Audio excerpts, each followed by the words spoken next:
anxious for answers from the chairperson of the Electoral Commission as the returning officer of the December 2020 presidential elections. Ghanaians were hoping to hear her testify, and many are still baffled by the refusal of Mrs. Jean Mensah to be held to account by testifying in this case, unfortunately with the unanimous agreement of the justices of the Supreme Court. The vital part of the process to establish the truth and hold Mrs. Mensah accountable was blocked time and again by a protective cordon and firewall that I'm sure has confounded many Ghanaians. The refusal of this chairperson is in sharp contrast to the readiness with which Dr. Kwadwo Afari-Gyan, then chairman of the Electoral Commission, willingly testified in the 2013 election petition filed by then candidate Nana Akufo-Addo of the MPP. Speaking as a Ghanaian with no legal training, I believe that the refusal of the Electoral Commission chairperson to testify in this election petition leaves a very bad precedent for the future.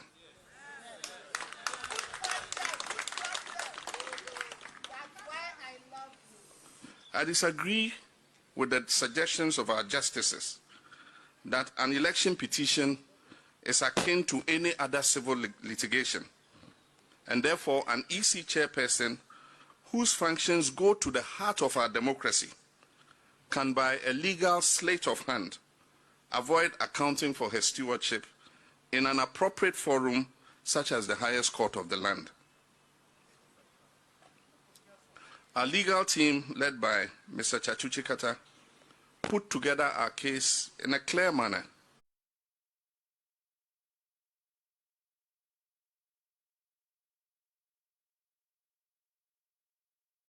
Which left no one in doubt about the issues that were at stake.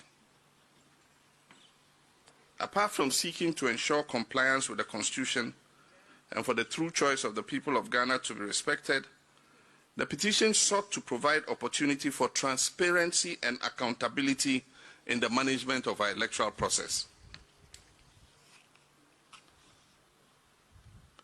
But no one who followed the proceedings of the Supreme Court will be surprised with the judgment pronounced a few hours ago.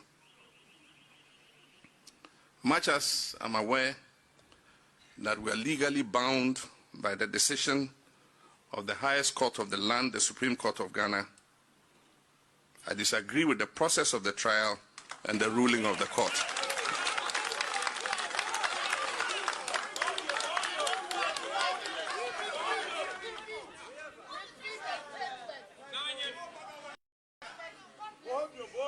For the avoidance of that, I say, much as I'm aware that we are legally bound by the decisions of the Supreme Court, I disagree with the process of the trial and the ruling of the court. Ladies and gentlemen, our 1992 Constitution says very directly in Article 125, Section 1, that justice emanates from the people and shall be administered in the name of the Republic by the judiciary, which shall be independent and subject only to this Constitution. I believe that law should not be an instrument for partisan purposes. I also believe that the rule of law should mean one rule for all. What anchors the rule of law is equality and fairness to all, irrespective of creed, background, or political coloration. Justice, we must remember, is rooted in moral foundations. Ghanaians will always remember that moment when my lead counsel, Mr. Chachuchi Kata, quoted from the Holy Bible, urging the justices of the Supreme Court to be faithful to their judicial oath and their conscience, only for the lawyer representing the second respondent to argue for the exclusion of God in this matter. And yet in the courts of Ghana, including the Supreme Court, we swear on the Bible or the cross, as we also do with the Holy Quran, to speak the truth and nothing but the truth.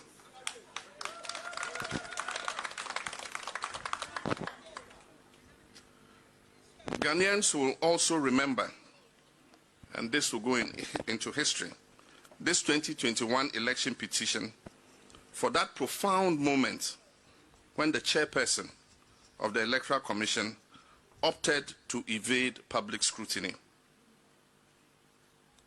Everything was done in this trial to prevent the Commission from accounting to the people in whose name they hold office. Requests for interrogatories were dismissed. A request for inspection of documents in the possession of the Commission was turned down. The request for admission of facts was ignored. And worse still, she was aided by her counsel and the court to avoid explaining to the good people of Ghana from her own testimony under oath in a properly constituted court of law the errors that she herself admits to have committed in the declaration of the 2020 presidential election results. This is a clear stab in the heart of transparency and accountability to the sovereign people of Ghana.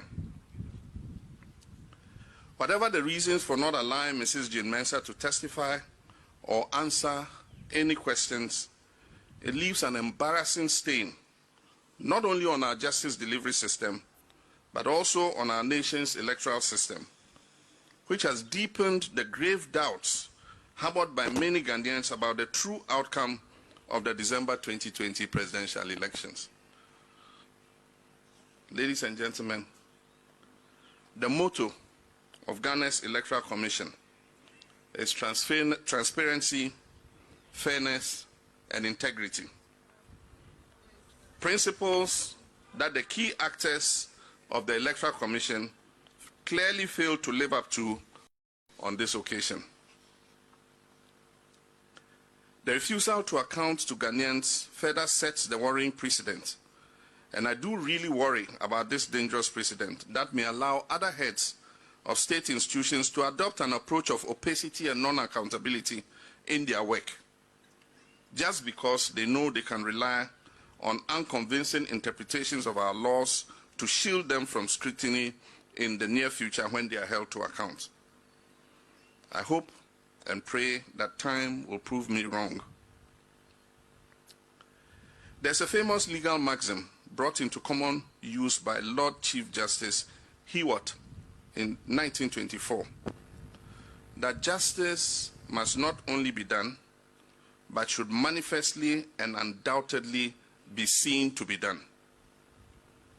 While judgment was given in this petition, it cannot be said by many to have been seen to be done by the constant unanimous strictures placed on the petitioner in laying out his case. I followed the proceedings of this petition and listened to the testimony of our General Secretary, Johnson Asiedu Nketia, from beginning to end. I'm quite alarmed at the mutilation of his testimony in the Supreme Court ruling. Indeed, the ruling I heard today virtually makes our witness, Johnson Asiedu Nketia, appear like the star witness of the first and second respondents. Many answers of his testimony in cross-examination were taken out of context to create the basis for the dismissal of our election petition. At the appropriate time, the legal team will come out with detailed comments on today's judgment. Ladies and gentlemen, this case will go into the Ghana Law Reports for the future, and academics and students of law alike will clearly find befuddling the internal contradictions in our jurisprudence. The Supreme Court has given its verdict, but the national debate on the dismal state of our democracy and the increasing weakness of our state institutions has only just begun. It is time we all come together to confront those who seek to destroy the very democratic system that brought them into office.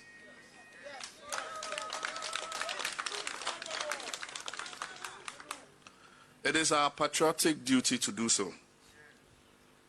Ladies and gentlemen, it bears reiterating that our grievances with the conduct of the 2020 elections was not limited to just the presidential elections. Doubts about the Commission's commitment to fairness and transparency have lingered much longer than the duration of this petition. The doubts have attended their every action, and rightly so, because of their posturing and sometimes duplicitous conduct. As I've alluded to in the past, the current leadership of the Commission was installed after the politically motivated removal of the previous Commission. Since then, every step they have taken has appeared to be calculated at ensuring the return of the appointing authority in power. Aside from the compilation of a new register in the midst of a pandemic, one that many civil society organizations, political and governance experts insist was more procurement-minded than needs-based, the time-tested process of consultation and dialogue among stakeholders through the Inter-Party Advisory Committee was supplanted by unilateralism. This has not boded well for harmonious relationship with stakeholders. Compared to the two previous leaderships of the Commission, what we have now does not meet even the minimum requirement of neutrality and non-partisanship. And these are two essential principles for consolidating our democracy. Today, the much-touted independence of our Electoral Commission exists only in name. This should give all Ghanaians cause for worry. Today, we still have, as a member of the Commission,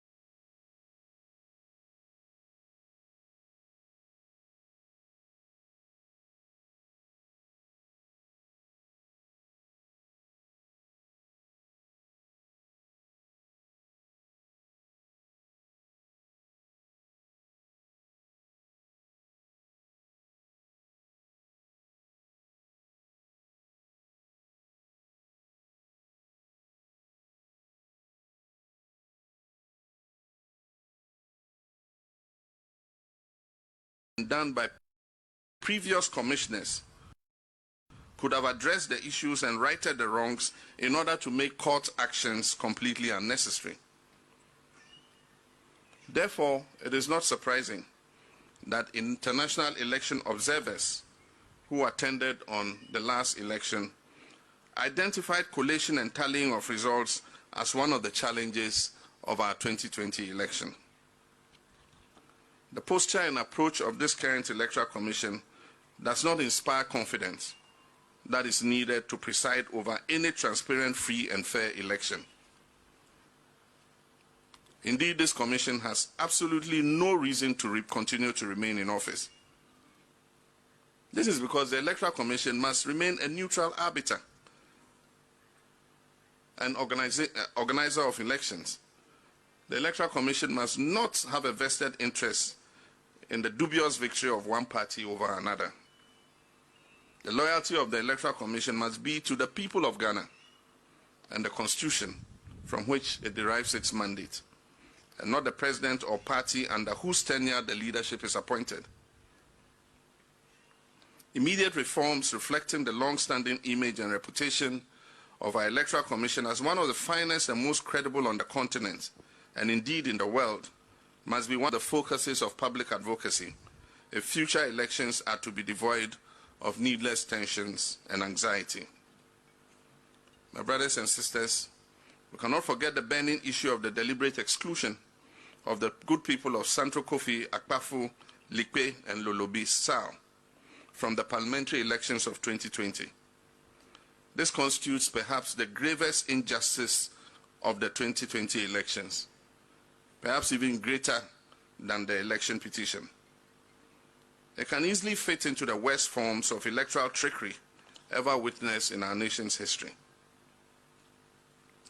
Despite the shenanigans employed by the conspirators in this issue, it is abundantly clear that the rights of the people of South to vote was intentionally violated as part of a move to ensure the predetermined election outcome of a particular parliamentary constituency. This represents unparalleled abuse of power by both the government and its handmaiden,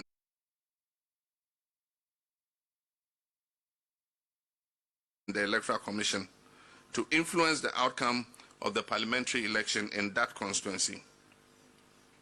It is even more staggering that no one has stepped forward to take responsibility for this unjustifiable action, nor indicated any clear remedy for the harm that has been caused the good people of Sao.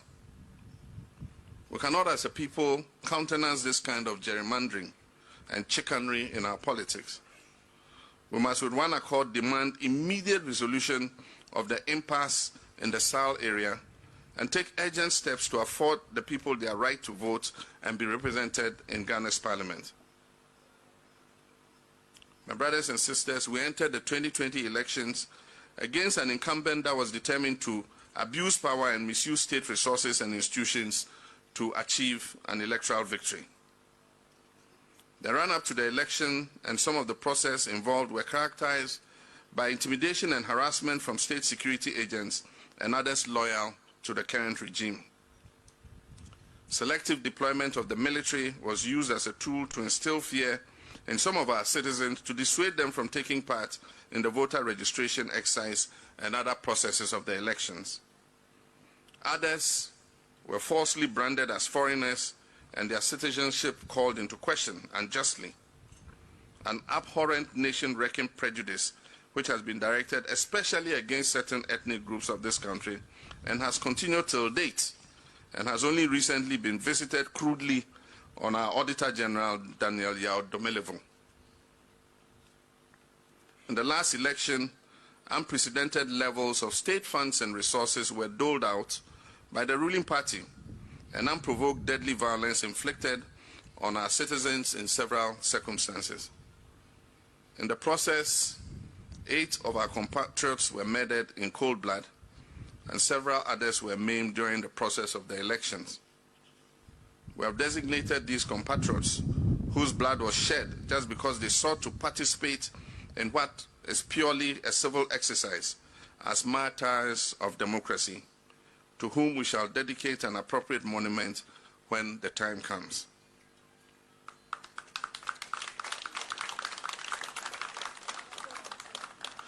I hope we can count on all well-meaning Ghanaians to support our efforts to bring the perpetrators of these murders to justice. Never must a government be allowed to turn the simple process of an election into a bloodbath. Never must impunity of this magnitude be allowed to fester in our democracy. Our independence and the current democracy we enjoy were fought for and attained through the sacrifice and blood of our founding fathers, mothers, and our compatriots. Never must we accept convenience over principle. I take this opportunity to express my deep-seated appreciation to our lawyers, led by the colossus of a legal mind, Chachu Chikata, for a valiant fight which has won the admiration of many. Against considerable odds, they persisted and drove home our point in a manner that convinced all fair-minded observers the just cause we had embarked on. I express similar gratitude to all who played diverse roles in putting our case together.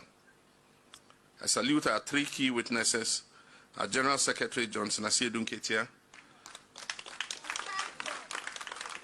Dr. Michael Pesa-White, and Rojo Metal Nunu, for helping to unravel a part of the untold story of the flawed 2020 elections. I also wish to place on record that the services rendered to me by my legal team in this petition was gratis, meaning free of charge. We may not have been successful, but your hard work and sacrifice will not go unheralded when the full story of the 2020 election petition is told. I'm very much aware that there are millions watching and listening to me who are also disappointed at the outcome of this case. For those millions like myself who held out hope that our democracy would be advanced by the process and outcome of this petition, you must be disappointed. But I encourage you to hold your heads up high and channel your disappointment into hard work that will ensure that come the next election, we'll achieve a truly transparent and fair election which all of us as Ghanaians can be proud of. To all my compatriots and supporters, we may have lost the temporary battle of the 2020 election and the petition that has followed. But the larger struggle to create a society that lives up to our national motto of freedom and justice still rages on. It is a struggle that requires even more commitment than before, and it is one that we will not shirk from until our patriotic aim is achieved. To the millions of NDC supporters who have stood by me, my running mate, Professor Nana Jenopokwa Jimang, our national chairman, our general secretary, our campaign chairman, functional executive committee members, national executive committee members, our parliamentary candidates, our sponsors who were very generous to us during the campaign, and all activists and supporters who gave us their all and all their efforts in the hope that we'll win and form the next government to save our nation and meet your aspirations. I say to you, do not despair at this outcome. And I repeat, do not despair. Never, ever lose hope. We achieved an impressive showing in the last election.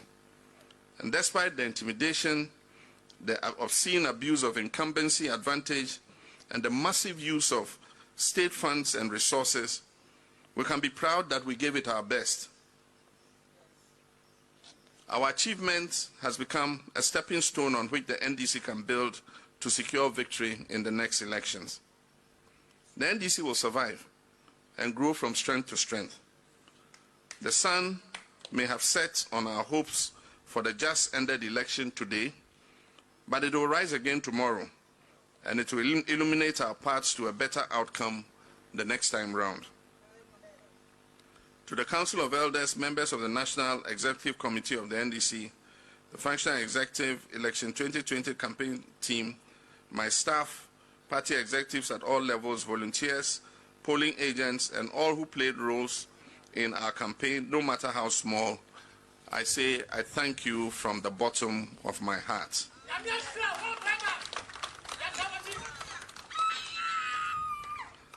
The NDC will always remain the party of the people.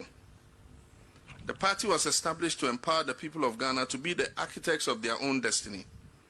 We blazed the trail for participatory democracy, and I'm confident that out of the ashes of this legal setback, we will mobilize and rekindle the struggle for a better democratic Ghana. We will be law-abiding, and we will do nothing to compromise the stability of this country. We will, however, continue to be the voice of the voiceless, and will not be distracted from our goal of demanding justice and fairness for the people of Ghana at all times. Neither will we surrender or fail to champion the rights of our people to enjoy the fundamental freedoms guaranteed under our Constitution. To the over 6 million Ghanaians who trusted their vote, I cannot thank you enough for this honor done me. I value your vote so much. It reflects the confidence you have in our ideology, in our ethos, and most importantly, in the 2020 People's Manifesto that we presented to this nation. Our party has proven to be the most viable path to a rapid socio-economic development of our nation. I can assure you that even though this was not the outcome we expected, I'm sure your votes will spur us on to victory in the future. I also wish to acknowledge and commend the courage and commitment of civil society organizations, religious groups, journalists, and individuals who dedicated their lives to speaking truth to power, irrespective of which individual or party sits at the Flagstaff House. While in office, my administration tolerated your views even when we disagreed with them. In similar vein, we encourage you to continue to hold all governments accountable as you have done in the past, for it is your right to do so. My brothers and sisters, I've had a relatively long and fulfilling journey in public life and service, during which I've had the privilege to serve in various capacities. I've had my ups and downs like all human beings, but I have at all times promoted unity and inclusion and not division wherever I've been. And I've always placed the interest and well-being of Ghana first. I'll continue to do the same even at this moment and beyond. My brothers and sisters, we have only one nation, Ghana, and we must work together to ensure the progress and growth of our dear nation. We can only do this if we ensure equality, freedom, and justice for all our citizens. Long live the NDC, long live Ghana. I thank you all for your kind attention, and may God continue to bless our homeland, Ghana. Thank you very much. God bless you.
You made when I was afraid.